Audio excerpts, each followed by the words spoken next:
আলাম ইয়ানি লিল্লাযীনা আমানু আন তাখশা কুলুবুহুম লিযিকরিল্লাহ। আল্লাহ বলে, আমার ঈমানদার বান্দা, আমি আল্লাহর ভয়ে, আমার স্মরণে, আমার জিকিরে, আমার গোলামির জন্যে তুমি বান্দা মোমেন দিলটা নরম হওয়ার সময় ঈমানদার আজও কি হয়নি? 30 বছর ধরে সুদ খাচ্ছেন, হায় বাবা ছেড়ে দেওয়ার টাইম আজও কি হয়নি?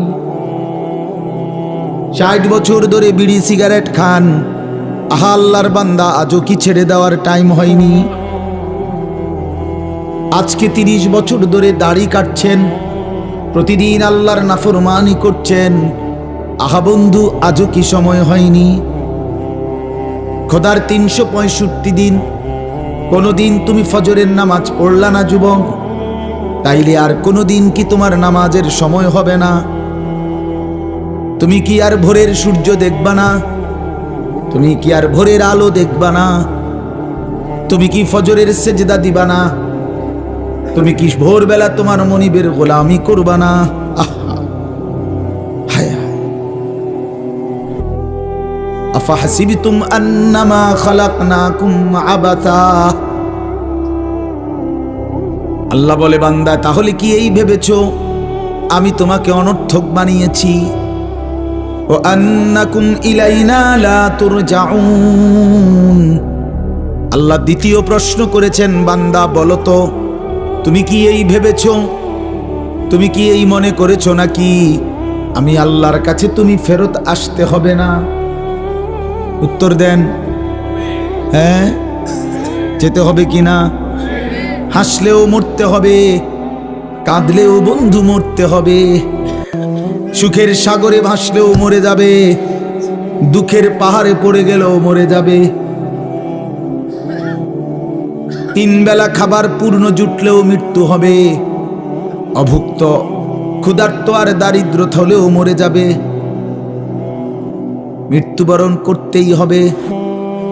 কুল ইন্নাল মাউতাল্লাযী তাফিরুনা মিনহু ফাইন্নাহু মুলাকীকুম। আল্লাহ বলে, বন্ধু বলে দেন আমার বান্দারা, মৃত্যু থেকে তোমরা যেখানেই পলায়ন করো না কেন, সে নিশ্চিত তোমাদের সাথে মোলাকাত করবে। ফাইন্নাহু মুলাকীকুম সুম্মা তুরাদ্দুনা ইলা আলিমিল গায়বি ওয়াশ শাহাদা। অতঃপর আল্লাহ বলেন, সবাইকে মৃত্যুর মাধ্যমে প্রকাশ্য এবং গোপন সব কিছু জাননেওয়ালা সত্তা মহান আল্লাহর নিকটেই ফেরত নেওয়া হবে। হবে কিনা? ইলা রাব্বিকা মুনতাহাহা। আল্লাহ বলে, তোমার রবের কাছেই তোমার শেষ ঠিকানা। ইলাইহিল মাসির, তার কাছেই প্রত্যাবর্তন। ইলাইহি তুরজাউন, তার কাছেই ফেরত যাবে। ইলাইহি তুহশারুন, তার কাছেই একত্রিত হবে। বারবার আছে কোরআনে, বারবার বারবার এই কথাটা বারবার আল্লাহ বলছে, এই বান্দা ফিরতেই হবে, ফিরতেই হবে, ফিরতেই হবে। এই বান্দা, আমি ঘুড়ির সুতা ছাড়ছি, আমি রব্বুল আলামিন নাটাই ছাড়ি নাই, সুতা ছাড়ছি, সুতা নাটাই না, নাটাই আমার হাতে।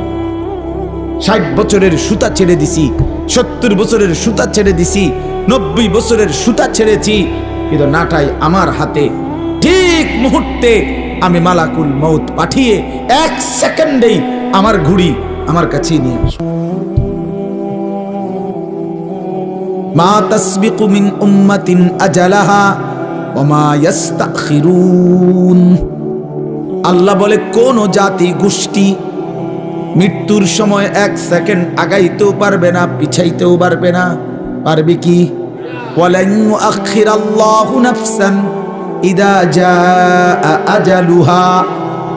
আল্লাহ বলে, মৃত্যুর সময় যখন এসেই পড়ে তখন কাউকে আর 1 সেকেন্ডের জন্য সুযোগ দেয়া হবে না। ইন্না আজালাল্লাহি ইদা জাআ লা ইউআখার, দেরি করা হবে। চলেন বন্ধু, চলেন বাপ, ভাবতে শিখি, ভাবতে শিখি। কারোর সাথে ঝগড়ার কারণে কোনো দম খাইছি না, আজ একটা সুযোগ পাইছি মাইকে সুরে এলাম,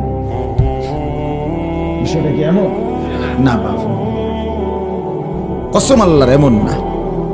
রাগের কি আছে, মারামারি ঝগড়াঝাটির তো কিচ্ছু না। অনুভূতি জাগাতে চাই, বিবেক জাগাইতে চাই, নওজওয়ানদেরকেও জাগান, মুরব্বী বাবা চাচা আপনারাও জাগেন। আপনাদের ঘর, আপনাদের পরিবার, আপনাদের স্ত্রী সন্তান, মানুষগুলো নিয়ে যদি সুন্দর হয়, নিজের স্ত্রী, নিজের ছেলে মেয়ে, নিজের জীবন, খোদার কসম বাপ, এই মানুষ যারা, মানে আমি, আমার স্ত্রী, আমার ছেলে মেয়ে, আমার ফ্যামিলি, তাদের দিন, তাদের চরিত্র, তাদের আখলাক, তাদের নামাজ, তাদের বন্দিগি, আল্লাহর কসম এটাই জীবনের সার্থকতা, এটাই জীবনের সারা জিন্দিগির মেহনতের পরিশ্রমের সফলতা।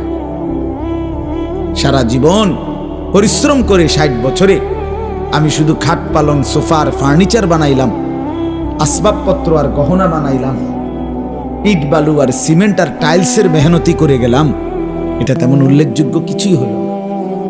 পরবর্তী আপনার ইন্তেকালের পরে 20 বছরের ব্যবধানে একটা ফার্নিচারও আমনের টিক ঘরে থাকবে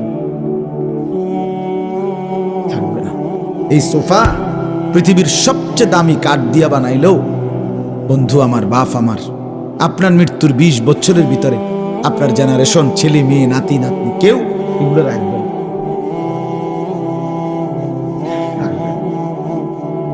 বলবে এগুলো এখন আর চলে না, এই ডিজাইন ওনার চলে না, ফেলাও এগুলো। কেউ যদি বলে এরে পুত, এই বেটা, তোর আব্বারে আমি নিজে দেখছি রে, রৌদ্রের মধ্যে মেস্তুরির সামনে দাঁড়াই আসিল টাটকা রোদে, কি কষ্ট করে যে বানাইছে তোর আব্বা, নিজে থেকে তুই এত কষ্টের বানানো তোর বাবার জিনিস ফেলে দিস না। ছেলেটা বলবে না কাকা, কি কর, জিনিস চলে না, এটি লইয়া বইয়া থাকলে ঠিক কিনা বলেন, এটা চলে না। এই সোফা এখন চলে না, তো এই খাট এখন চলে না, এগুলো এখন নিয়ে বসে থাকলে হবে না। তাহলে এই দুনিয়ার এই আসবাবপত্র বন্ধু বাপ, এগুলো চলে না, কিন্তু আল্লাহর কসম সেজদা চলতেই থাকবে, জিকির চলতেই থাকবে, আল্লাহর রাস্তার সাদাকা চলবে, রোজা চলবে, একেবারে জান্নাত পর্যন্ত আপনার হাতে ফেরত দিবে। আররাফাহা লাহুম আররাফাহা ইয়ারিফুনাহা, কোরআনে আছে, তাফসীরে লিখছে, আল্লাহ তাআলা জান্নাতের মধ্যে জান্নাতি বান্দাকে তার দুনিয়ার প্রত্যেকটা আমলের কোনটার বিনিময়ে কতটুকু দিছে নিয়ামত জান্নাতে, এটা আলাদা আলাদা দাগ নম্বর, খতিয়ান নম্বর, বিএস নম্বর, সিএস নম্বর, আরএস নম্বরের মতো মিলাইয়া দিবে। এ বলে দিবে 5ই মার্চ 2024 রোজ মঙ্গলবার 10:47 সময় ফেরেশতা বলে, আপনি যে একবার সুবহানাল্লাহ পড়ছিলেন, এই সুবহানাল্লাহর বিনিময়ে আপনি জান্নাতের এইটুকু নিয়ামত পাইছেন, বুঝে নেন। এইটা আবার আলাদা দিবে, এই যে অঙ্কটা অন্য আরেকটা সুবহানাল্লাহ কইছেন আলাদা, এই প্যাকেট আলাদা।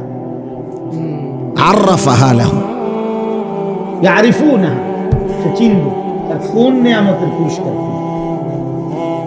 ফজরের কোনটা, জোহরের কোনটা, আসরের কোনটা, মাগরিবের কোনটা, ইশার কোনটা, শনিবারের কোনটা, রবিবারের কোনটা। হ্যাঁ, আমরা তো বেকুব না মিয়া, বেকুব দেখে নামাজ পড়ি, ব্যাপারটা এমন না।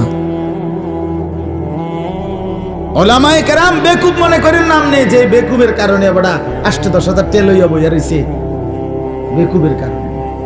সিটারি কেমনে করণ লাগে এটা সবে বুঝে, বাটপারি কেমনে করতে হয় এটা না বুঝার কি আছে, আরেক সিটারের লগে সপ্তাহখানিক থাকলেই তো এটা বুঝন যায়, না বুঝার কি আছে, কি হুজুর কর না। তে বেটা 3টা কমলা ফাঁসা দিয়ে কেমনে ডজন মিলায়, এটা লেগে বুঝি ঢাকা ইউনিভার্সিটি ডিগ্রি লাগে, এই বাটফরের লগে থাকলেই তো হয়। ওজনে কেমনে কম দেয়, এটার জন্য কুমিল্লা বিক্রি কলেজ থেকে অনার্স লাগবে, এই সিটারের লগে থাকলেই তো হয়। যে দোস্ত কোন ফাঁকি দিয়ে কমটা দেন, হেঁটে করবো 3টা দিন তুই শুধু খেয়াল করবি কেমন হয় যে কাস্টমার ঠগায়, এরপরে তুইও পারবি। এটা তো ঠিকই, তো সবাই তো পারবে, দুনিয়া না বুঝার কি আছে বলেন বাপ। ওলামায়ে কেরাম বলেন, দিনদার বলেন, হালাল উপার্জনকারী বলেন, আল্লাহর কসম আখিরাতকে ভয় করে, পরকালের ফিকির করে, মালিকের সামনে দাঁড়ানোর ফিকির করে বলে, বরং আপনার চাইতে কোটি গুণ বেশি চালাক, বুদ্ধিমান।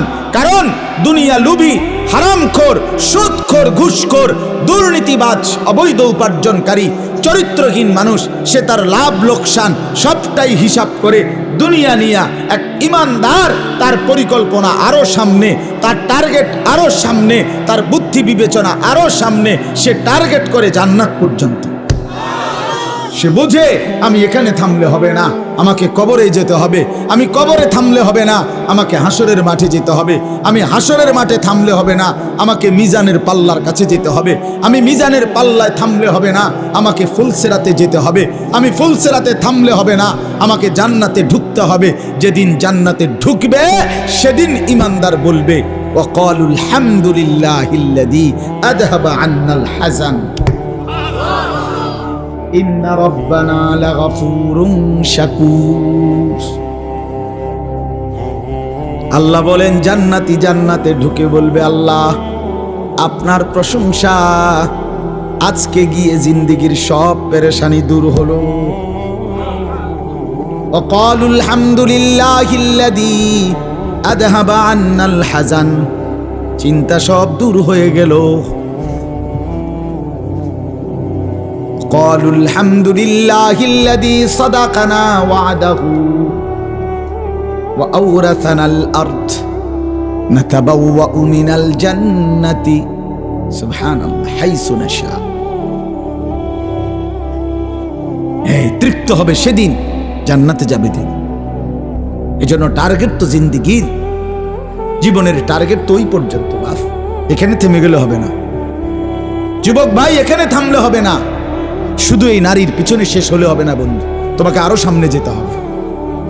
শুধু এক নারী, এক মোবাইল, এক ছবি, এক নর্তকী, আল্লাহর কসম বন্ধু, এখানেই তোমার শেষ না, আরো যেতে হবে তোমাকে। তুমি চাইলেও যেতে হবে, না চাইলেও যেতে হবে। হাসরের ময়দানে তুমি দাঁড়াইতেই হবে, ফুলসিরাত তোমাকে পার হইতে হবে। তুমি না চাইলে ফেরেশতা তোমার ধাক্কাইয়া সামনে নিয়ে যা বেটা, ধাক্কাইতে ধাক্কাইতে জাহান্নামে ছুঁড়ে মারবে। ইয়াসলাহা মাদমুমান মাদহুরা, কোরআনে আল্লাহ বলছে জাহান্নামীকে বেইজ্জতি করে, লাঞ্ছিত করে, অপদস্থ করে এরপরে ধাক্কা দিতে দিতে জাহান্নামের দিকে ঠেলে নেওয়া হয়। কোরআনুল কারীমে আছে, ওয়ায়ুহশারু আদাউল্লাহি ইলান নার ফাহুম ইউজাউন। এই শব্দের দুই অর্থ। এক অর্থ এটাও যে জাহান্নামীদেরকে আল্লাহ বলেন ধাক্কা দিতে দিতে, লাথি দিতে দিতে জাহান্নামের দিকে ফেরেশতারা। জাহান্নামী বলবে, দোস্ত ভদ্রচিত ভাবে হাঁটাইয়া নাও, লাথি উষ্টা দাও কা জামু তো, আমি জাহান্নামেই জামু, কিন্তু এরকম শুরু করলে না। ফেরেশতা বলবে, দোস্ত সিস্টেমে লাথি হাঁটাইয়া নাও, সিস্টেমে, সিস্টেম না থাকলে আমি করতে না। সিস্টেম অনেক অনেক, আপনার ফাস্ট ফুডের দোকান, ওই যে এখানে বার্গার বুর্গার বেছে, এগুলো আছে না, ফাস্ট ফুডের জিনিস, এর মধ্যে কোনো টুলে নাই, বই না, সিস্টেমে খারাই খাবো। অনেক আমি শহরে দেখি কোনো বসার কিছু নেই, সিস্টেমে হলাম না দাঁড়াইয়া খাইতে। আমি একবার বাংলাদেশের একটা 5 স্টার হোটেলে গেছিলাম, একবার জীবনে আমার বিশেষ একটা আলেমদের সেমিনার হয়েছিল। পরে ওই 5 স্টার হোটেলে গিয়ে খানার টাইমে, খানার জন্য গেছি যেখানে বড় রুম, ওইখানে কইল যে খানা কো, আমি কইলাম টেবিল কই, সাইডে দিয়ে শুধু কতটি এরকম টুল আছে, আরে এরকম লম্বা, আর ওইখানে যেখানে তারা খানা রেডি করে রাখছে, ওখান থেকে গিয়া দাঁড়াইয়া কই তুইব, ওখানে তারা দিলে ওই নিজে হাতে করে আইন না, তারপরে আমার সোজা আমি কান্দে করে আনতে। তাহলে এই জন্য বললাম সিস্টেমে লাথি, সিস্টেমে ধাক্কা। আল্লাহ আমাদেরকে মাফ করে দেন। আমি বন্ধু ফিরাইতে চাচ্ছি আপনাদেরকে, এটা বুঝাইতে চাইলাম, দয়া করে হায়াতের কদর করেন, নিজের জীবনে রহম করেন। বাস্তবিক কথা তো এটাই যে এই মুহূর্তে আসলেই সারা পৃথিবীর লক্ষ কোটি মুসলমান মুমিনের কাছে একটাই অপেক্ষা, একটাই অনুভূতি, মাহে রমজান। মাহে রমজান ব্যতীত অন্য কোনো আকাঙ্ক্ষা, স্বপ্ন, পরিকল্পনা বলতেই নাই। সবার জবানে এক উচ্চারণ, রমজান। রমজানের আগে, রমজানের পরে, রমজানের মাঝে, রমজানের শুরুতে, মানে যে কোনো কথাই বলে এটারে সাথে নিয়ে, ঠিক না? বিষয়টা এমন নেই।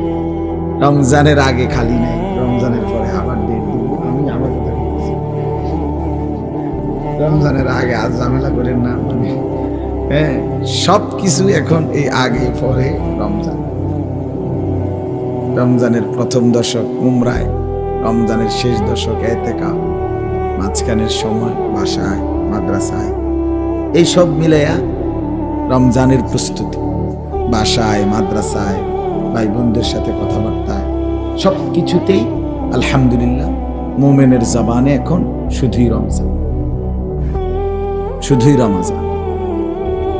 এটা রমজানের একটা বরকত যে আল্লাহ তাআলা রমজান আসার আগেই রমজানের একটা আবহ, রমজানের একটা পরিবেশ আল্লাহ তাআলা চারদিকে করে দিচ্ছেন। সুবহানাল্লাহ। এবং যেই কোনো মুসলমান দেখবেন, আপনি যদি বিবেকবান হন, উপলব্ধি করবেন যে যখনই চাঁদ ওঠে মনে হয় যেন ভিন্ন একটা বাতাস গায়ে বয়। আজীব, এটা আমি তো আলহামদুলিল্লাহ অনেকবার অনুভব করছি। রমজানের চাঁদ উঠলেই মনে হয় যেন আল্লাহ তাআলার রহমের চাদর, রহমের বাতাস বইতে শুরু করছে। এই জন্য বাপ, মূল কথা এটাই। প্রথম কথা, যে এই মুহূর্তে আমাদের আবেগ, অনুভূতি, অপেক্ষা শুধুই আল্লাহর কাছে সবচেয়ে বেশি দিলের তামান্না যে আল্লাহ রমজান পর্যন্ত পৌঁছিয়ে দেয়। রাসূলুল্লাহ সাল্লাল্লাহু আলাইহি ওয়াসাল্লাম রমজানের পূর্বে 3টি কাজ বিশেষভাবে করতেন। 1, 2 মাস দোয়া করতেন রমজানের জন্য। তুমি এটা খুঁড়ু করো না বেটা, রাত বাজে 11টা, অনেক বুট খাও, ভাত খেবে কোন সময়? কি দেবে এত রাইতে? যদি বুটে খাও তো ভাত খেবে কোন রাইতে? কেউ বুট বাদাম খাবেন না, খাইও না বাপ, চুপচাপ শোনো না, ঠিক আছে না? ইনশাআল্লাহ তাকায় থাকো, যাই বুঝো। দেখেন, এটা আমি একটু গুরুত্ব বেশি দেই। এই মোবাইল টিপলে, বুট বাদাম খাইলে, সদর বদর করলে আমার ভালো লাগে না। আমি এটা বলতে পারি না আর কি। ছাত্র, আমি শিক্ষকতার জীবনেও, ছাত্র ক্লাসেও আলহামদুলিল্লাহ নাক খাইলেও আমার পড়াই না, মানে বলতে পারি না। এটা একটা বিষয় যে আমার কথা হলো মনোযোগ খুব বেশি উপকারী। যে আন্তরিক, দরদি, আগ্রহী, একাগ্রতা, নিশ্চিত ধরে নেন তার পরিবর্তন হয়ই হয়, সে বদলায় যায়। এটাই বাস্তবতা, এটাই বাস্তব। ওয়াহদি ইলাইহি মান ইউনীব, কোরআনুল কারীম আল্লাহ বলছেন, যে আমার দিকে ঝুঁকে আসে আমি তাকে হেদায়েত দিয়ে থাকি, হেদায়েত দিয়ে থাকি। মান ইউনীব, ইনাবাত, ঝুঁকে আসা, আল্লাহর দিকে আসা। যেন আল্লাহর দিকে আগাইতে হবে, আগাইতে হবে। কোরআনুল কারীম আল্লাহ বলছে, ফি যালিকা ফালিয়াতানাফাসিল মুতানাফিসুন, জান্নাতের নিয়ামত অর্জনের জন্য তোমাদের প্রতিযোগিতা করা উচিত। পরস্পর প্রতিযোগিতা মানে হলো এগিয়ে যাওয়ার চেষ্টা, অন্যকে ডিঙ্গাইয়া আমি সামনে যাব, এটাই তো প্রতিযোগিতা। আল্লাহ বলছেন এটা উচিত জান্নাতের জন্য। আল্লাহ তাআলা বলছেন ফাস্তাবিকুল খায়রাত, আল্লাহ তাআলা বলেন নেক অর্জনে, কল্যাণ অর্জনের জন্য, নেকি অর্জনের জন্য প্রতিযোগিতা করো। ফাস্তাবিকু, প্রতিযোগিতা করো। সূরা ইউসুফের মধ্যে আছে ইন্না নাস্তাবিকু, ভাইরা 10 ভাইরা বলছে আমরা দৌড়ের প্রতিযোগিতা করছিলাম। তো প্রতিযোগিতা করা মানে এগিয়ে যাওয়ার চেষ্টা। এই জন্য সব সময় এটা খেয়াল, ছোট বড়, বিশেষ করে যুবক ভাই, মাঝ বয়সী, যেই বুঝেন এটা উচিত বাপ বুঝা। দিলের মধ্যে একটা প্রচন্ড আগ্রহ ছাড়া, উদ্দীপনা ছাড়া পৃথিবীতেও, আখেরাতের লাইনও, দুনিয়ার লাইনও সফলতা আসে না। দুনিয়ার যত শিল্পপতি, পয়সাওয়ালা, অথবা কোনো পদ পদবীর অধিকারী, সেও দিবা নিশি বহু রাত বহুদিন তার লাইনে তাকে অনেক বেশি মেহনত করতে হবে। সৎ অসৎ পরের কথা, মানে সফলতার জন্য মেহনত জরুরি, নিরবচ্ছিন্ন অধ্যবসায়, ধারাবাহিক মেহনত জরুরি। আখিরাতের লাইনেও যারা আল্লাহর নেক বান্দা, আল্লাহর ওলি, আল্লাহর প্রিয় বান্দা, প্রত্যেকেই খুব বেশি পরিমাণ ইবাদত আমলে মেহনত করছেন, রাত দিন বিনিময়ে তারা আল্লাহর প্রিয় পাত্র হয়েছে। অতএব এই ধারাবাহিক মেহনত, অব্যাহত প্রচেষ্টা মানুষকে মঞ্জিলে, কাঙ্ক্ষিত গন্তব্যে পৌঁছায়, কাঙ্ক্ষিত গন্তব্যে পৌঁছায়। এই জন্য এটা জরুরি। যত ছেলে পেলে, নারী পুরুষ দেখবেন গাফেল, এই ফালতুদেরকে দিয়ে কোনো কাজ হয় না, দুনিয়ারও না আখেরাতও। যে সমস্ত ছেলে পেলে এ বসে বসে মোবাইল টিপে নারীর নাচ গান জিনা ব্যভিচারের দৃশ্য, সমবয়সী বন্ধুদের সাথে ঘন্টার পর ঘন্টা আড্ডা দিতেছে, এই নিজের চুল নিজে ফিরায়, জেন দিয়া মুতে ধরে হেন দিয়া মুতে দেয়, কি পাগল ছাগল, বুঝেন না কথা? যে কোনো বেড়ি দেখছে এটা ফিসি ফিসি হাঁটতে আছে, প্রতিবন্ধী আর কি, তার সিরা মাথা কি লেগা হাসে, ও কইতারে না, নিজে নিজে মোবাইলের সামনে ছবি উড়ায়, আবার হাসে, কাইত হয়, শীত হয়, প্রতিবন্ধী, পাগল, মাতাল। লাআমরুকা ইন্নাহুম লাফি সাকরাতিহিম ইয়ামাহুন। আল্লাহ কোরআনে বলছে, বন্ধু আপনার হায়াতের কসম, নাফরমানরা তাদের নেশায় মত্ত, নাফরমানিতে মত্ত, মাতা। কোরআনের আয়াত। নবীজিকে আল্লাহ বলছে, আপনার জিন্দেগীর কসম বন্ধু, ইন্নাহুম লাফি সাকরাতিহিম ইয়ামাহুন, তারা তাদের মাতলামিতে ডুবে আছে, নেশায় মত্ত হয়ে আছে। এজন্য আল্লাহ বলছে এরা মাতাল, এরা মাতাল, এরা নেশায় আছে, যাদের জীবনে কোনো ইবাদত নেই, বন্দিগি নেই, আত্মসম্মান, আত্মপরিচয় নেই।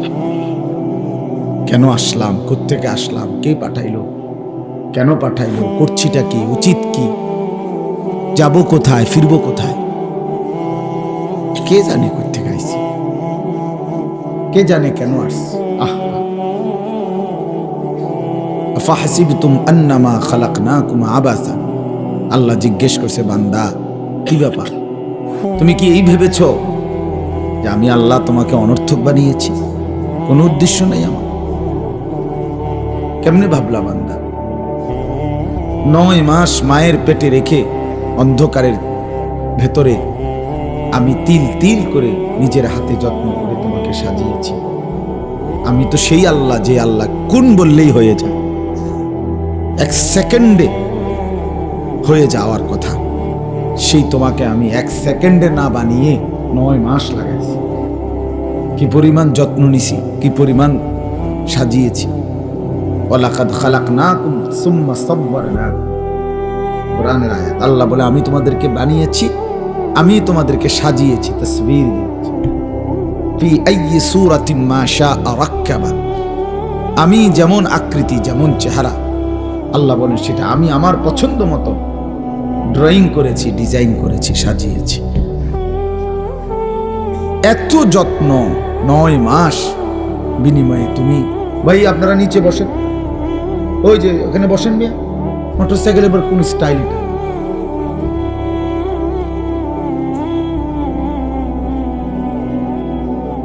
তো আমি এটা সবসময় দায়িত্ব বোধ করি, আমার চোখের সামনে যতক্ষণ যে কয়জন, তাদের ব্যাপারে আমি আমার কাছে এটা আমানত। কথা বুঝছেন না? নজরের বাহিরে যে তারে নিয়ে আমার কোনো পেরেশানি নেই, চোখের সামনে যারা, তাদের সময় আমার কাছে আমানত। কাজে আমি এটাকে সর্বোচ্চ উত্তমভাবে ব্যয় করার চেষ্টা করা আমার দায়িত্ব, আমার জিম্মাদারি এটা। এই জন্য আমি খুব নজর রাখি, ডানে বামে খেয়াল চেষ্টা করি যে খামখেয়ালি কেউ না করে। তাইলে বাপ আল্লাহ তাআলা বললেন, বান্দা তোমরা কি এই ভেবেছো আমি তোমাদেরকে অনর্থক বানিয়েছি? তো উত্তর দেন। উত্তর দেন না কেন? আল্লাহ জিজ্ঞেস করছে তো। বলেন না আপনাদের, আমরা সবাই উত্তর দেন যে আল্লাহ আপনাদেরকে জানতে চাচ্ছে যে আমার বান্দা তোমরা কি এই ভেবেছো আমি তোমাদেরকে অনর্থক বানিয়েছি? সবাই উত্তর দেন। হ্যাঁ। যদি উত্তর দিয়ে থাকেন তো এবার আপনি আপনার হিসাব বলেন। সারাদিনে যারা এক ওয়াক্ত নামাজ পড়েন নাই, ছেলেরা তোমরা যারা পড়ো নাই, তো বাপ তুমি বলো তোমাকে আল্লাহ তাআলা কি জন্য বানাইছে? সারাদিনে যারা দিবানিশি মোবাইলে নাচ গান উলঙ্গ ছবি দেখো, দোস্ত বলো তুমি অপদার্থকে, তুমি অসভ্যকে আল্লাহ কেন বানাইছে? তোমার সাথে জানোয়ারের তফাৎ কি? বলো ভাইয়া। গত 1 বছর ধরে যারা কোনোদিন খোদার 365 দিনে ফজরের নামাজ পড়লা না, তুমি বলো বন্ধু তোমার পরিচয় মানুষ কেন? কিভাবে তুমি মানুষ? কোন সূত্রে তুমি মানুষ? ভাত খাও দেখা তো জন্তু জানোয়ার খায় না, কথা কর না কেন? তুমি পেশাব পায়খানা করো দেখা মানুষ, তো জন্তু জানোয়ার পেশাব পায়খানা করে না। তুমি ঘুমাও দেখা মানুষ, তো জন্তু জানোয়ার ঘুমায় না। তোমার যৌন চাহিদা, জৈবিক চাহিদা আছে এই জন্য মানুষ, তো জন্তু জানোয়ারের জৈবিক চাহিদা নাই। গরু ছাগলের ছাওয়া হয় না, কুকুর বিড়ালের বাচ্চা হয় না, তো কি সূত্রে তুমি মানুষ? ওই ভাই মোবাইলটা নামান, মোবাইলটা নামান, এমনি শুনেন, আমার দিকে তাকায় শুনুন, নামান, এটা নামান। হাতে ধরে মোবাইল ধরেন না, আপনি ফিকির করেন।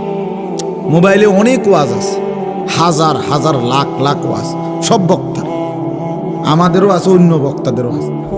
হুজুরের হোতাইয়া, কায়ত করিয়া, সিট করিয়া, টানাইয়া, লম্বা করিয়া, ঘাড় করাইয়া, সব ধরনের ওয়াজ আছে। বুঝেন নাই কথা? দোস্ত এ সামনাসামনি শুনি বলেন কিভাবে আমি আমার পরিচয় বুঝাই দেই। আমি যে মানুষ, আমি যে ছাগল না, আমি যে গরু না, কুকুর না, বিড়াল না, আমি যে কুকুর না, শুকর না। তফাৎ কোথায়? তফাৎ কোথায়? আমার বন্ধু বলেন, বেনামাজি ছেলে বলো মিয়া, আজকের সারাদিনে যারা 1 ওয়াক্ত নামাজ পড়ো নাই, দাঁড়াও বলো অপদার্থ পৃথিবীতে কেন আসছো? কত লক্ষ নারী দেখলে শখ মিটবে? কত উলঙ্গ ছবি দেখলে তৃপ্তি হবে? আর কত সুদের টাকা গুনলে অভাব যাবে? আর কত টাকা কিস্তি নিলে আপনার সংসারের অভাব ঘুচবে? বলেন না ফরমান, হারামখোর, সুদখোর বলেন। আর কত টাকা নিলে, আর কত টাকা টার্গেট? আরে না ফরমান, আর কয়দিন পরে অভাব যাবে? কোন হারামখোরের অভাব শেষ হয়েছে কোন দিন? বলেন মিয়া, একটা সুদখোরের নাম বলেন যে ওই সুদখোর ঘোষণা দিছে যে এখন থেকে আর কোনোদিন আমার আর কোনো টাকা লাগবে না। ওই ওই ওই হারামখোর কি?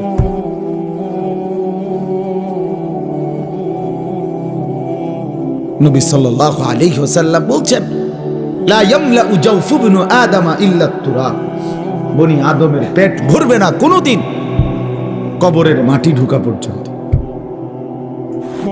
মানুষের চাহিদা শেষ হবে না। দুনিয়া রাক্ষসের নাম বন্ধু। এই রাক্ষস শুধু গিলে খায় আবার হা করে, সেকেন্ডের ভিতরে ইউটার্ন করে, মানে হা করে আবার। দুনিয়া এক অতৃপ্ত। এই জন্য বাপ খামখেয়ালি করে উড়াই দিও না। ছেলেরা একজন আরেকজন হাসে উড়াই দিও। যদি মনে করো তোমার কর্তব্য মনে করাই দিলাম, তোমার নিজের পরিণতি পরিচয় তোমাকে তুলে ধরলাম, তবুও তোমার হাসি আসে, তো বাস্তবিক অর্থেই তুমি মানসিক ডাক্তার, পাগলের ডাক্তার দেখানো উচিত। কারণ তোমার বিবেক বলতে কিছু নাই। তুমি তো অনুভূতি শূন্য। তুমি তো আর আলো চেনো না, অন্ধকারও চেনো। তুমি ফেসাবও চেনো না, পানিও চেনো। তুমি না পাকও চেনো না, পাকও চেনো না। তো এরে তো পাগল কয়। যে পাগল সে তো ফেসাবেও হাত দেয়, পানিতেও হাত দেয়। ঠিক কি না বলেন না? সে তো নিজে নিজে কখনো হাসে, কখনো কাঁদে। আত্মপরিচয় অনেক বড় সম্পদ। নিজেকে চিনা দোস্ত আমার অনেক বড় নেয়ামত।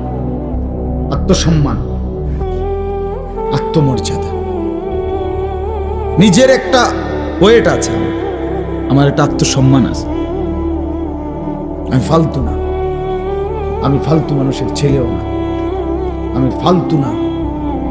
আমার একটা সুনির্দিষ্ট গন্তব্য আছে। আমি জানতেন কারো কথায় যে কোনো কেউ হাত ধরবে আমি চলে যাব না, না, এটা তো মুসলমান। যে কোনো কেউ একটা মোবাইল দিবে, ফেসবুকে একটা ডিজাইন দিবে চুলের, আমি এটা রাখবো। আমি খবর নিতে হবে না এটা কি মুসলমান না কাফের, না ইয়াহুদি, না খ্রিস্টান, না হিন্দু, না বৌদ্ধ, না নাফিদ। যাদের ডিজাইনে চুল রাখছো, যদি এটা কোনো মেথরের ডিজাইন হয়, প্রথমে এই ডিজাইন যদি কোনো মেথরের বানায় থাকে, কথা বলেন না কেন? এই বিশ্রী কাটিং এর এই চুল, প্রথমে এই ডিজাইনটা যদি চরিত্রহীন, যে সারাক্ষণ জিনা ব্যভিচার বেশ্যাখানা পতিতাখানার মধ্যে যে জীবন যৌবন নষ্ট করে, এমন কোন অসভ্যের যদি ডিজাইন হয়, তো তুমি কার লগে গিয়ে মিলাইলা? কথা বলেন। আমি তো বলতে পারি, আমরা বলতে পারি দাড়ি আমার রসুল সাল্লাল্লাহু আলাইহি সাল্লাম থেকে নিয়েছি, টুপি আমি কোত্থেকে নিলাম? আমার রসুল থেকে নিয়েছি। চারদিকের সমান চুল আমার রসুল সাহাবায়ে কেরাম থেকে নিয়েছি। পাঞ্জাবি আমি কোত্থেকে নিলাম? আমার রসুল কামিজ পাঞ্জাবি পরতেন। লুঙ্গি আমি কোত্থেকে নিলাম? আমার নবী সাল্লাল্লাহু আলাইহি সাল্লাম মৃত্যু পর্যন্ত লুঙ্গি পরিধান করছেন। মিসওয়াক আমি কোত্থেকে নিলাম? আমার রসুল সাল্লাল্লাহু আলাইহি সাল্লাম মৃত্যুর শেষ মিনিট, আখিরি মৃত্যু পর্যন্ত তিনি মিসওয়াকি কি করেছেন? ব্যবহার করেছেন। আমি তসবিহ কোত্থেকে নিলাম? রাসূলুল্লাহ সাল্লাল্লাহু আলাইহি ওয়াসাল্লাম আজীবন আল্লাহ তাআলার জিকির তাসবিহাত আদায় করছেন। তুমি বলো মিয়া, তুমি বলো আমি টয়লেট পেপার কেন? রাসূলুল্লাহ সাল্লাল্লাহু আলাইহি ওয়াসাল্লাম সাহাবায়ে কেরাম আমৃত্যু ওযুতে, আরে পেশাব পায়খানার মধ্যে ঢিলা কুলুক ব্যবহার করছেন। আমারটা আমি বললাম, তোমারটা বলো। বলো ছেলেরা, বাবারা বলেন, এই বিড়ি খান না বুড়া মিয়া, আমনে বলেন আমনের এই বিড়ির মডেল আপনি কার থেকে নিছেন? 60 বছর বয়সে এখনো বিড়ি খান, শরম কোন দিন আসবে মিয়া? এত বড় বুড়ো মানুষের এত এখনো আক্কল হয়েছে না? 60 বছর বয়স এখনো সাদওয়ানে বেডির নাচান, কত বড় বেহায়া বেড়াই। এরম বুড়ো মানুষ এরম বেদ হয়নি, এরম বেহায়া হয়নি। হ্যাঁ, আপনি রাগ হইয়েন না, যার দোষ নাই তার রাগ হবেন কেন? আর যে অপরাধী আপনি রাগ হইলে আমার অসুবিধা কি? কথা বলেন না কেন? আপনি রাগ হবেন কেন? আপনি 60 বছর বয়সেও এই অসভ্য অভ্যাস ছাড়বেন না কেন? 60 বছরের মুসলমান কেমনে এখনো কথা বলতে আগ করলে গালি দেয় কেমনে? ডালিয়া কথা কয় কেমনে? কথা কন না, মুসলমান না। 60 বছরের চাচা আপনি আজও সুদ খান, এখনো কিস্তি লন মিয়া।